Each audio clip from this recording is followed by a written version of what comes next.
time for something a little bit different from Pride Parkway.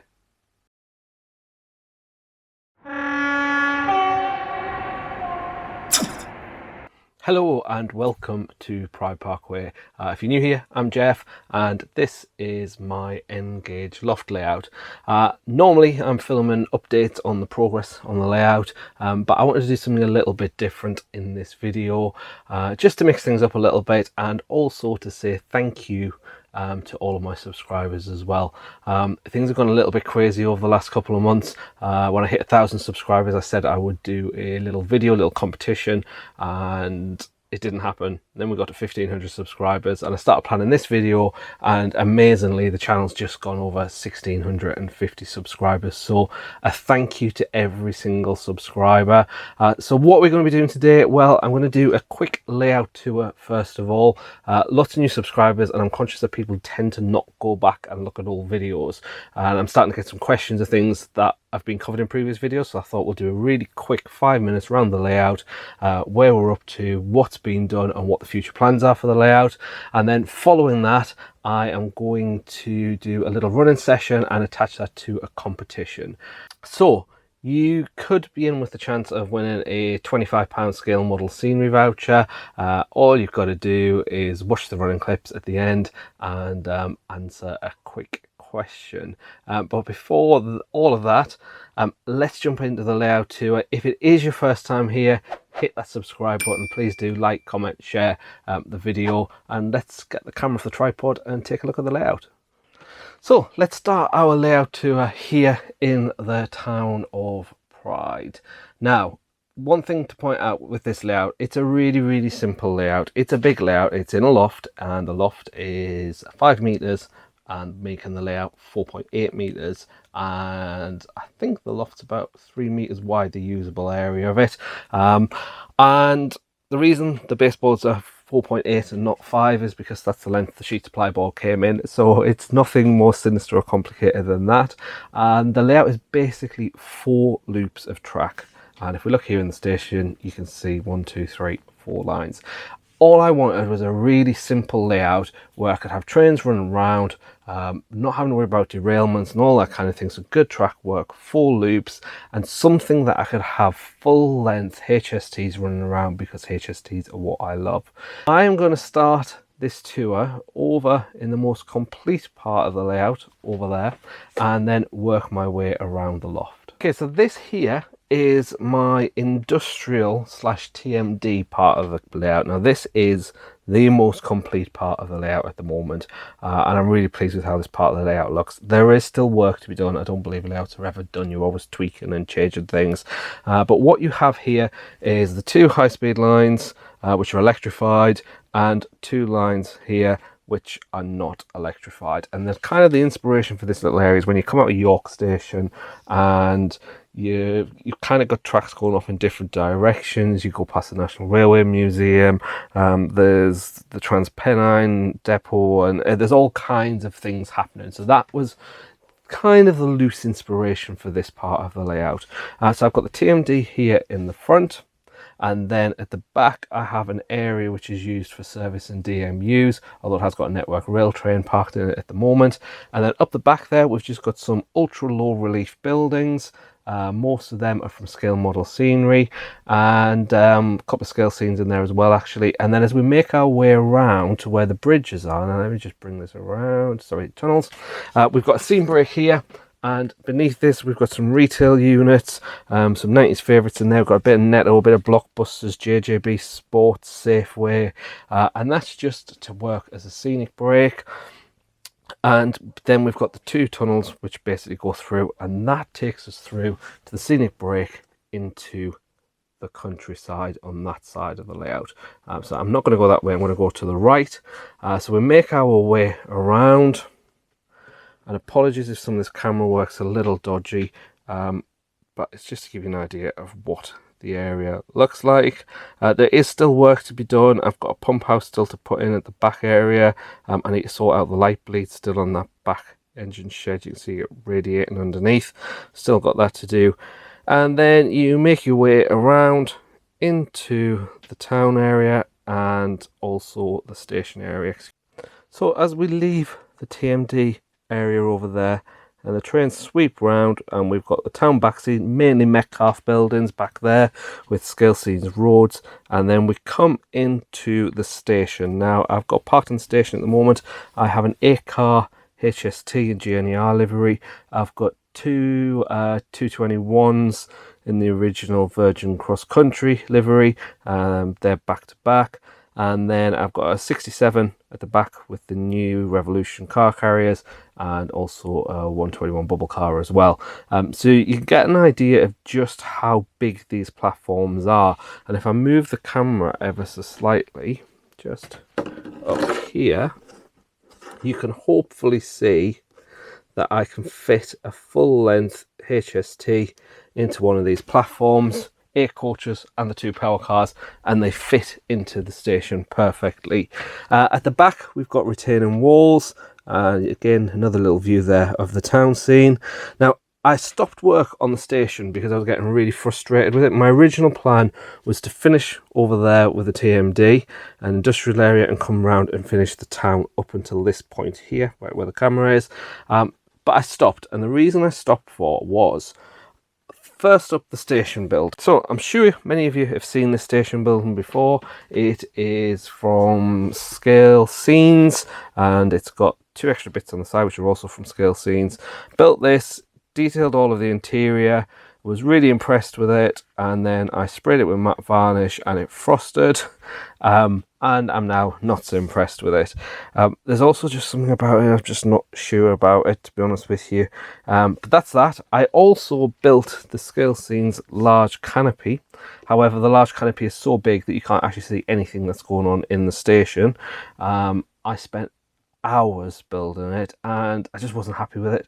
I think in 00 gauge, using the thicker card, it turns out really well, but I just found that the supports inside of it weren't brilliant, so I didn't like it, wasn't happy with it.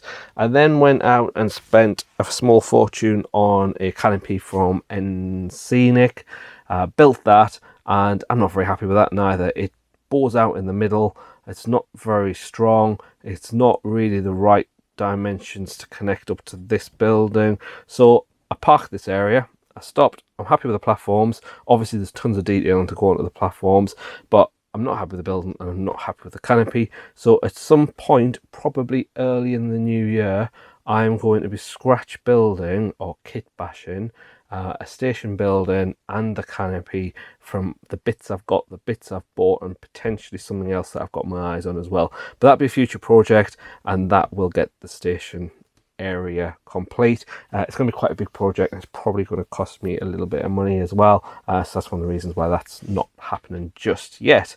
Now, making our way around, if I just turn the camera, so here we have the tunnel mouths as we exit the station, and this leads at the moment into my Fiddle Yard, but will eventually house more of the town on top of it. So let's take a look at the Fiddle Yard. So the Fiddle Yard is as you would expect it to be. A Fiddle Yard. It's got 12 lines in it. It's got this little lid which lifts up, which basically the idea being I can build on top of it and still have access to get into the Fiddle Yard. Again, this is one of them areas that I'm not happy with. I've changed the Fiddle Yard once and it's probably going to get changed again, but this area will be the very last area to be scenic on the entire layout, so I've got plenty of time to think about what to do here.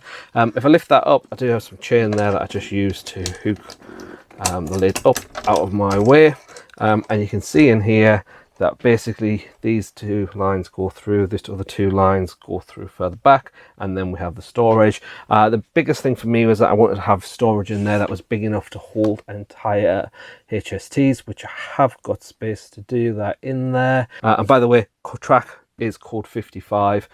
Points are all either Electrofrog, which we took up from my last layout, or new ones that have been bought are all Unifrog. We leave the town, we come through the Fiddle Yard, and we then come around a corner and we then make our way into the start of the countryside, and this is my viaduct. It's a ratio viaduct, and basically what we have here is we have a tunnel portal and then we have the two high-speed lines yet to be electrified coming out of here.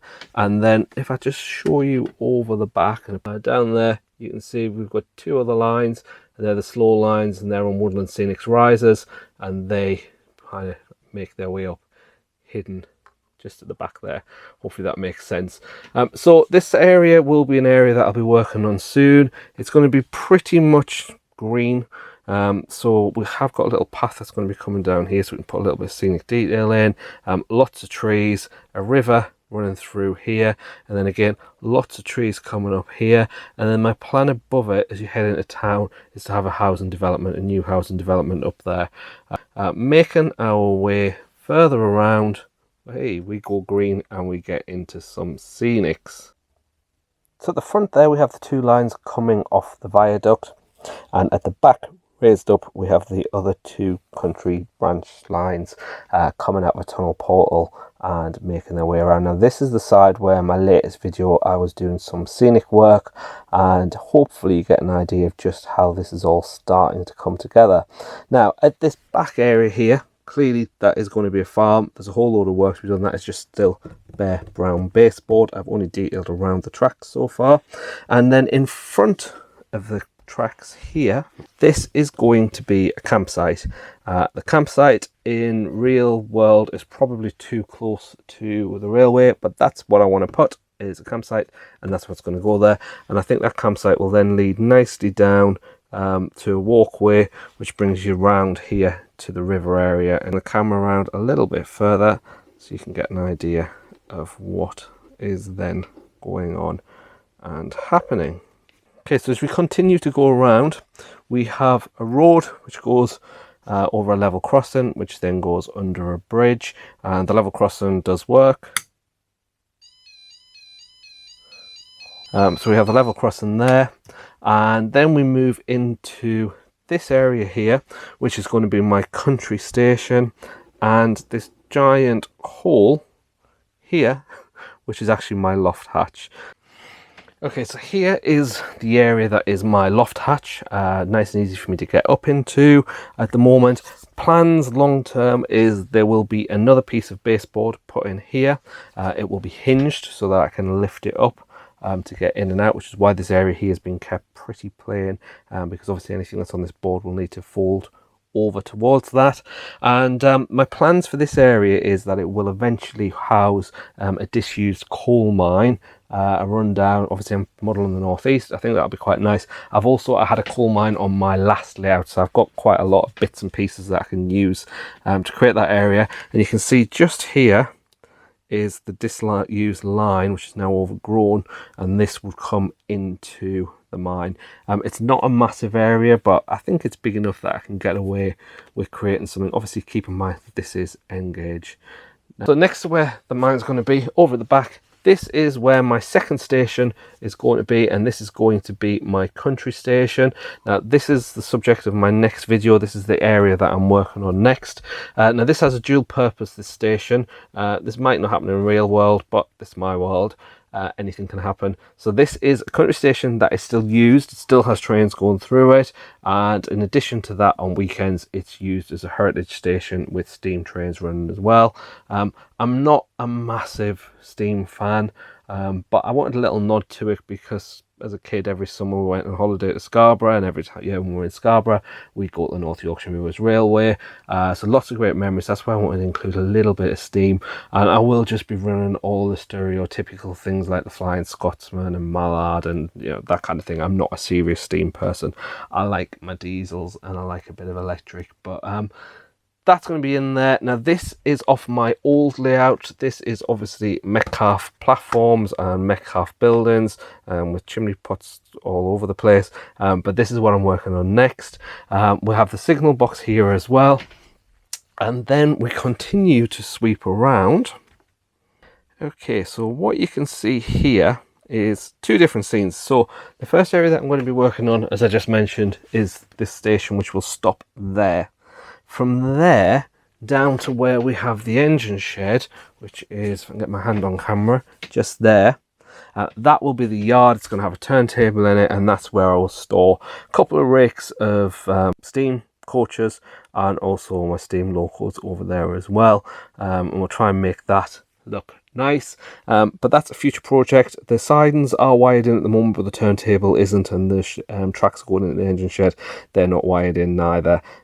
So what we've got here is two removable baseboards. There's one here and there's a join there, and there's another one here. Now these are this wide, they're about a foot wide, and they're bolted in underneath, and I can just take the bolts out and then lift these out once the bolts are out. The bolts just hold them nicely in place, and these are yet to be Scenic. Now the reason I haven't Scenic these yet is because at the back there I've still got loads of work to do, and if I've got these boards in, I can't, if I stand here, I can't reach the back. So that's why these are removable. They're completely removable. Obviously once this area is all done, they can be left in pretty much most of the time, but for now they're removable and they're a future project. And my plan with these is they'll have a road sweeping down through it. It'll be a fallow road so we can have moving cars on it, and we'll have country pubs, garden centres, all that kind of thing on here. Now I have put the first part of the fallow road system in. It's down by near where the power station is. So we're going to come out over here of the maintenance area for the heritage line, and that leads straight into this industrial area, which is where my power station is going to be. Now this does currently have track work in it. The track work's all wired in, so I can run trains in and out of there, but I'm probably going to change it. I just wanted to kind of, I put the track in and it works, but there was just something about it from a power station that I wasn't best happy with. So I've got a gap behind the baseboard there, and I've got a gap behind the baseboard at the back as well. So actually what I'm thinking about doing is putting a return loop in. So the train will drive into the power station, it will drop the coal off, and then it will go through the trees, which aren't there yet, which will be a hole in the baseboard, where the train can drive through, round, and then come back through. Now these buildings will all have to move around. I will be using these buildings. They're all the Graham Farish Scenecraft ones, but it'll move around and it'll come back and it'll be able to do a big loop. Otherwise I can't get long enough trains to run through this area the way it is at the moment. So I think that's what's going to happen, but that's a future plan. Let me know what you think about that idea. This is a DCC layout, and I know return loops have things you have to do and things you have to add. Electrics I am not brilliant at, but I can do my research and I can work out how to do things. I know how to use Google and the internet. So I will look at that and see what we can do. As we come out of the power station, we move around this scenic brake. Now this scenic brake here is actually completely removable, and if you want to see how, I'll put a link to the video of where I made it. And just if I move the camera down a tiny bit, you'll see, oh, road dead end. Now this piece of road here already has the fallow car system in it, and if I turn this bus on and get it in the right position, sorry, hands in the way, off it goes, and hidden through that tunnel is the return loop, and the bus should, there we go, come back to me as well. It's going to ground to a halt now. Then as we move around again, you can see we move back to where we started and back into the TMD. Just one last thing to touch on the little layout tour. I run my trains on DCC. There I am using the Gauge Master Prodigy Advance, as you can see here. I've got a DCC Concepts Alpha meter here, and I've also got the Alpha Power and the Alpha Box. The reason I have those for is because I have started to install point motors. They are all the DCC Concepts Cobalt point motors, and there's already 18 on the layout. Now they're expensive, and that's why I've stopped putting them on at the moment. Hopefully they will get more on, but by my reckoning I'll need about 40 point motors on this layout, and they all need power to drive them. And at the moment I change the points by using the controller, which is a little bit of a pain, so I want to create a panel to control all of them, which needs power, which is why I have these as well. I bought these right at the beginning of the year when I was doing point motors. Unfortunately the world went a bit beep since then, and money's not great, so that's why I've stopped work on that. But that's how the layout's operated, and that in a nutshell is the layout. So competition time. As I mentioned at the beginning of the video, I just wanted to do a little something just to say thank you to people who subscribe to the channel and for people's kind words of support and encouragement throughout the layout build. As you've just seen, there's still tons of work to be done on this layout. Sometimes I wish I'd chosen something a little bit smaller, but you know, I'm very lucky that I've got this amount of space to be able to create this layout. So onto the competition. I'm conscious that I've got subscribers and people following along who model both an N gauge, double O gauge and other gauges as well. So I wanted to come up with a prize that would go right the way across the board. I didn't want to do separate prizes in different gauges just because that cost me money to go out and post things, and you know, I'd rather spend the money on a prize than on postage. So it's a £25 Scale Model Scenery Voucher. It's a digital voucher, so I'll just be able to email it over to the winner. And to be with a chance of winning it, it is really simple. All you've got to do is watch these running clips and look out for the two threads. Insert picture here of the two threads. Every time you see them, make a note of it and count up how many times you see them in the running clips, and then pop your answer in the comments down below. It's that simple. I'll put all of the correct answers into a random name generator and come out with a winner that way. I'm going to close the competition 2 weeks from today. The usual Scale Model Scenery terms and conditions for their vouchers will apply. It's just a £25 gift voucher, so it's their standard terms and conditions. The winner can be anywhere in the world, but remember the voucher is £25 UK. So without further ado, let's jump into the running shorts and yeah, look out for the two threads.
so that brings this video to an end. I hope you've enjoyed it. Like I said, something a little bit different. I will be back in 2 weeks with both a quick video of the winners of the competition and also an update on some work that's going to be taking place on the layout as well. So remember, all you have to do is comment down below your guess of how many times you saw the two Freds in the running shots, and that will get you into the draw. Massive thank you as always. If you're new, don't forget to hit that subscribe button. Please remember to comment, like and share, and thank you to every one of you for all of your support. Happy modelling, guys. Take care. Thanks.